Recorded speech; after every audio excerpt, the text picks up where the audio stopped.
Let me tell you something that most men have never considered about something as ordinary as a hug. A hug is not just a physical gesture, it is a psychological event. It communicates, in the 2 to 5 seconds it lasts, something about who you are, how present you are, and how safe another person feels in your presence. It either deepens connection or quietly, invisibly damages it. And most men are making specific, correctable mistakes in that moment. Mistakes that send exactly the wrong message without either person being fully conscious of what just happened. Today, we are going to talk about what those mistakes are, why they matter more than you think, and what a hug that actually builds connection looks and feels like. Here is something that nobody talks about honestly. Physical connection, even something as socially ordinary as a hug, carries enormous psychological weight. It either confirms that you are someone safe, present, and genuinely warm, or it introduces a subtle discomfort that she will feel but probably never articulate, a vague sense of something being slightly off that colors how she experiences your presence afterward. Most men have never been taught the difference, so they move through physical greetings on autopilot, doing what they've always done, unaware that the quality of that contact is communicating something significant every single time. That unawareness ends today. The skin is the largest sensory organ in the human body, and touch, physical contact between two people, is processed by the nervous system at a level far deeper than conscious thought. When you hug someone, their nervous system is evaluating the contact in real time. Is this person present or distracted?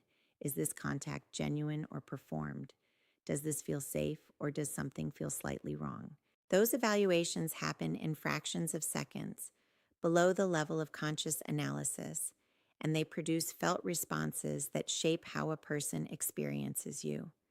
A hug done with genuine presence and warmth releases oxytocin, the bonding hormone, in both people. It creates a physiological sense of connection and safety.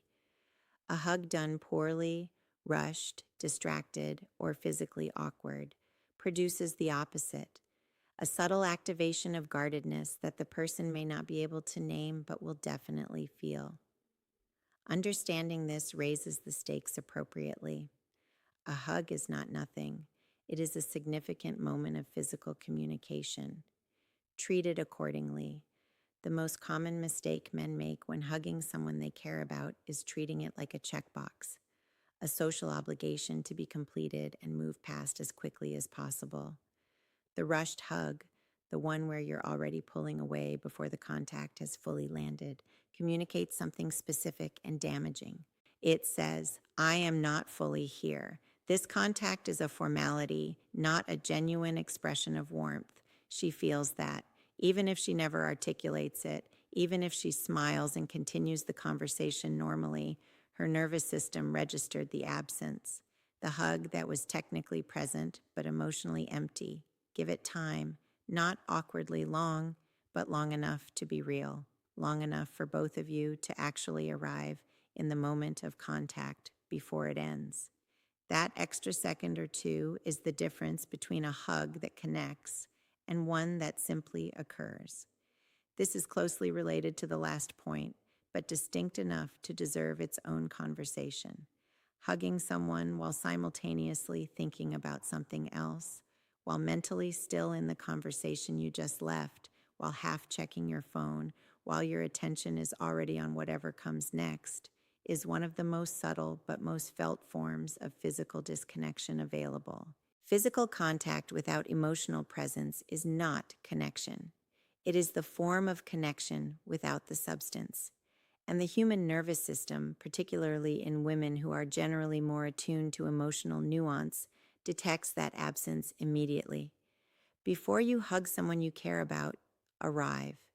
Bring your attention fully into the present moment, into her, into the contact. That quality of presence is what transforms a routine gesture into something that actually means something. Physical tension in your own body transmits directly into the contact. A hug where your muscles are held, where your posture is stiff, where you haven't actually relaxed into the moment, feels guarded. It communicates that you are not fully comfortable, not fully present, not fully willing to be in the vulnerability of genuine physical warmth. Relax before you move in. Let your shoulders drop. Let your arms be soft rather than mechanical. Let the contact be genuine rather than structured. A relaxed body in a hug says, I am comfortable here. I am comfortable with you. I am not managing this moment. I am simply in it. That relaxation is contagious. Her nervous system mirrors yours. And suddenly the contact becomes something mutual rather than one person tolerating the physical proximity of another. This is perhaps the most important point on this entire list, and it is non negotiable. Before any physical contact, read the room, read her. Is her body open and oriented toward you? Is her energy warm and receptive? Or is she slightly closed off, distracted, or in a context where physical contact might feel intrusive? A hug initiated without reading these signals, regardless of how well intentioned, can feel like an imposition, like your need for connection being prioritized over her comfort in that specific moment. The man who reads these signals accurately, who moves toward contact when it's genuinely welcome and holds back gracefully when it isn't, is the man whose touch, when it comes, always feels right, always feels safe, because she has learned through consistent experience that he pays attention before he reaches. That attentiveness is what makes physical warmth feel like care rather than intrusion. Most people think about how a hug begins. Almost nobody thinks about how it ends, and the ending matters enormously. Pulling away abruptly, breaking the contact suddenly without a natural trailing off, creates a jarring quality that undermines everything the hug built. It introduces a subtle sense of rejection into the ending of something that was warm. Let the hug end gradually. Let the contact trail off naturally. A slight loosening, a gentle step back, a transition that feels chosen rather than escaped. That quality of gentle, unhurried ending tells her something important. I wasn't waiting for this to be over. I was present until it naturally concluded. That experience of being held until the moment genuinely passed rather than until someone got uncomfortable is what she remembers, what builds the association between your presence and genuine warmth. Here is the simplest truth underneath everything today.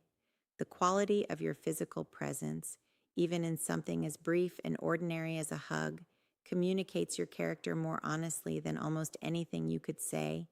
It tells her whether you are someone who is actually there when you're with her, whether your warmth is genuine or performed, whether she is safe enough to relax in your presence. Be present, be relaxed, be attentive to what she needs before you move, and let the contact be real, not rushed, not distracted, not mechanical. A hug done with genuine presence and warmth is one of the most quietly powerful things one person can offer another. Don't waste it on autopilot. If today gave you a new awareness of how physical presence communicates, subscribe. Every week we go this deep into psychology, connection, and what genuine human warmth actually looks like in practice. I'll see you in the next one. Show up fully, even in the smallest moments.